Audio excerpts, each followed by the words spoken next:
તાપી જિલ્લા ઉચ્છલની મા દેવ મોગરા સરકારી આર્ટ્સ કોલેજમાં મહિલા સશક્તિકરણ અંગે સેમિનાર. ઉચ્છલ તાપી મા દેવ મોગરા સરકારી આર્ટ્સ કોલેજ ઉચ્છલ ખાતે મહિલા અને બાળ વિકાસ વિભાગ, ગુજરાત સરકારના જેન્ડર રિસોર્સ સેન્ટર તથા ઉચ્ચ શિક્ષણ કમિશનર કચેરીના સંયુક્ત ઉપક્રમે SETU કાર્યક્રમ અંતર્ગત મહિલા સશક્તિકરણ અને જેન્ડર સંવેદનશીલતા વિષયક એક દિવસીય સેમિનાર યોજાયો હતો.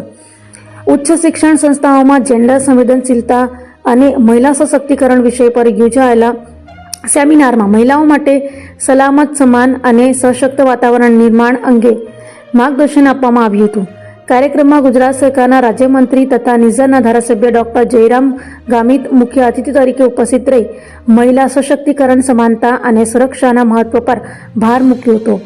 વ્યારા આર્ટ્સ એન્ડ કોમર્સ કોલેજના આચાર્ય ડોક્ટર હિતેન્દ્રસિંહ ખરવાસિયા વિશેષ અતિથિ તરીકે ઉપસ્થિત રહ્યા હતા. સેમિનારમાં doctor Rajesh A Patel, POSH act 2013, doctor Mita પટેલે જેન્ડર સંવેદનશીલતા અને મહિલા સશક્તિકરણ, ડોક્ટર પ્રતીક્ષા M દેસાઈએ મહિલાના આરોગ્ય અને પોષણ તથા શ્રીમતી નીલમ ગામિત 181 અભયમ મહિલા હેલ્પલાઇન અંગે માર્ગદર્શન આપ્યું હતું. સેમિનારમાં મોટી સંખ્યામાં વિદ્યાર્થીઓ ઉત્સાહપૂર્વક ભાગ લીધો હતો. કાર્યક્રમ દ્વારા મહિલા સુરક્ષા, સમાનતા, આરોગ્ય અને કાયદાકીય જાગૃતિ અંગે વિદ્યાર્થીઓને મહત્વપૂર્ણ માહિતી અને માર્ગદર્શન મળ્યું હતું.